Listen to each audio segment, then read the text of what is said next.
Hello. There you are. Hey, Nate. Hello. How's it going? How are you? Good, thanks. How are you? Not Doing bad. good. Thank you for doing this. We really appreciate it. Oh, it's a pleasure. Where are you? We're in Montreal, in Yeah. Canada. Oh, fantastic. On the East Ça va bien? Oh, ça va bien, Ça ça va va bien, bien. merci. I'm Oh, guessing you're in LA currently. one of my favorite places. Yeah, I'm in LA, How are things over there? and the COVID is going crazy. Yeah. Yeah. Well, we're in lockdown, and we have a snowstorm today. It's really bad out here. We were hoping the really? Wi-Fi would be okay for this. Yeah, we're worried about the Wow. Wi-Fi. So far, so good. Oh, amazing. Yeah, we have beautiful weather, and apart from that, it's like living the dream out here, But otherwise, the uh, the infections are just going crazy. Yeah. Like I one out of know one we're out of seeing, 3 people or something. So. yeah, it's crazy. It's just especially in the States. Here in Canada, it's more controlled. We're doing a bit better now. Right. Yeah. Well, let's hope we can all get on the same page, so Yeah. we can get back to gigging and Oh yeah. Oh yeah, we're We going to missed that. yeah, totally miss it. But Okay. So if you're ready, we'll go ahead. Well, just we're not going to take too much of your time. Also, Nathan, we have just about 6 questions, okay. and we're pretty much straightforward questions, and we're going to put it like in a question format. Okay. So the first question is, how did you start in this business? I know you started pretty young, but how did it all come about?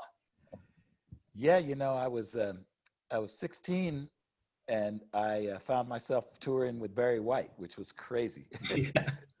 Because he hired a band that I was in called Power, and we were playing for Stax Review, and a lot of artists were on there, including Barry White. And when he heard the band, he just hired the entire band on the spot. So Wow. before I knew it, I found myself playing at Madison Square Garden, and Wow.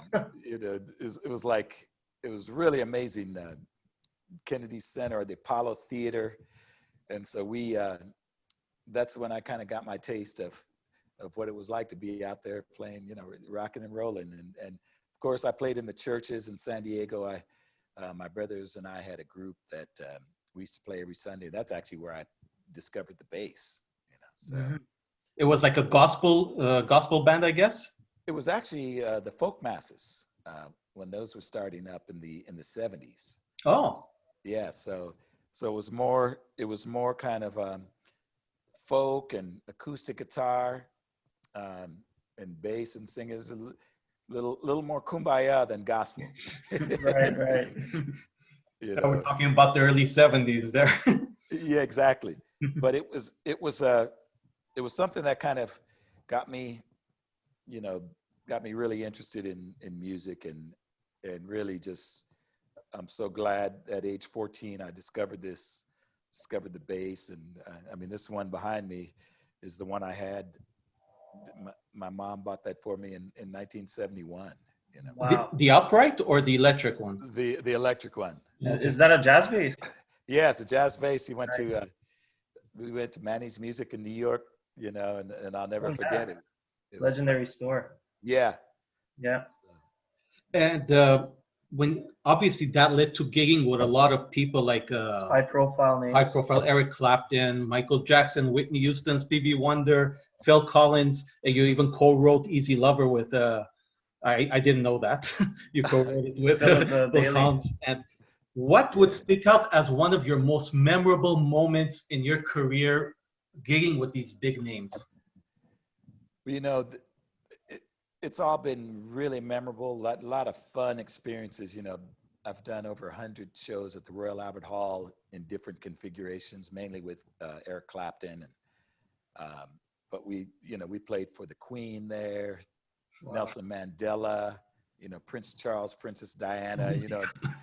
The great thing is after you play, there's a line and you meet everybody and shake hands, and it's really, really great, and then one of the biggest gigs I did, I think there were 2 million people in the audience. We were on the steps of the Lincoln Memorial for President Barack Obama's inauguration, and I mean, Bruce Springsteen, Bono, James Taylor, Stevie Wonder, Herbie Hancock. I mean, all on one gig, you know.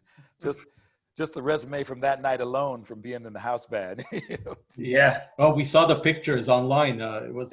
Must have been crazy. Oh, it was crazy, and it was, you know, as far as the eye could see, people, you know, and I had my grandparents and my parents' pictures on my music stand because they wouldn't be alive to see the first black president, but it was like, you know, it was just like a teary moment for me. Wow! Wow!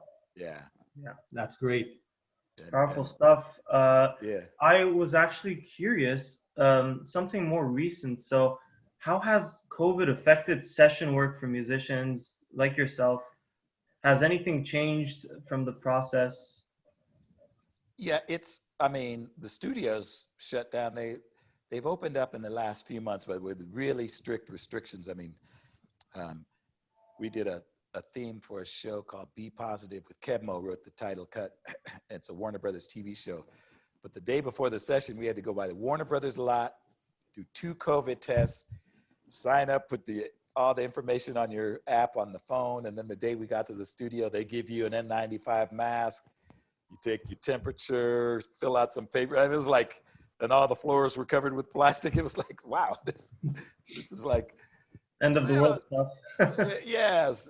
I said as far as session goes, but then, you know, studios and labels and companies, you know, they don't want to have any liability, and you know, so there's a lot of stuff that takes place. So it was one of those things where, you know, the studios opened up. I'm fortunate to have my own studio. I was gonna ask, do you track a lot from home? Yeah, so I'm able to track. It's in an industrial complex not far from my house, and I'm able to track. And lately, people have been just sending me their entire album. Okay, we need bass for the whole album. You know, so it's fun because then it keeps me busy. I've done some Zoom sessions and what have you. Great. By the way, Zoom is not made for music. Yeah, no, definitely. Myself being a musician, I'm a big fan of gear. I'm a total gearhead. So I would like to know if there's any companies you're endorsing currently. What kind of gear are you using in the studio as of now? Yeah, I always have my Yamaha signature 5-string bass. That's kind of like everything I do it on that.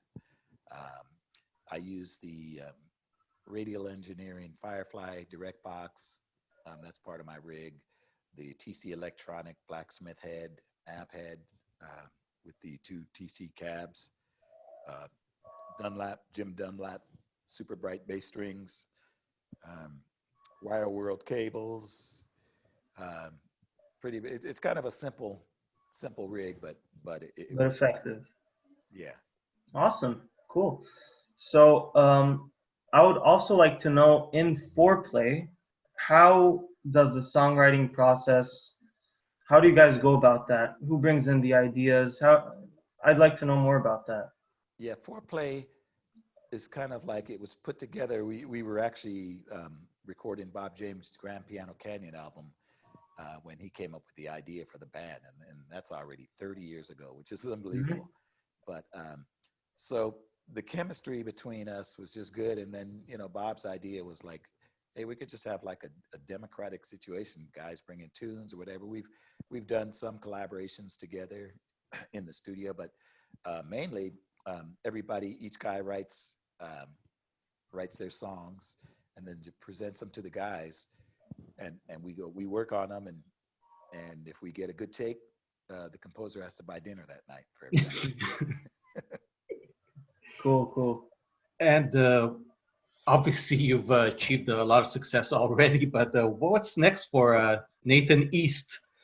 Well, you know, my this Hammond organ behind me and the piano, one of the things that's brought us together is my son Noah plays piano, and so we've been in here playing every day, you know, and that's one of the gifts of COVID for me, because not only did we realize how much fun we have playing together, but we're working on some songs for a record duo. Oh, cool. Yeah.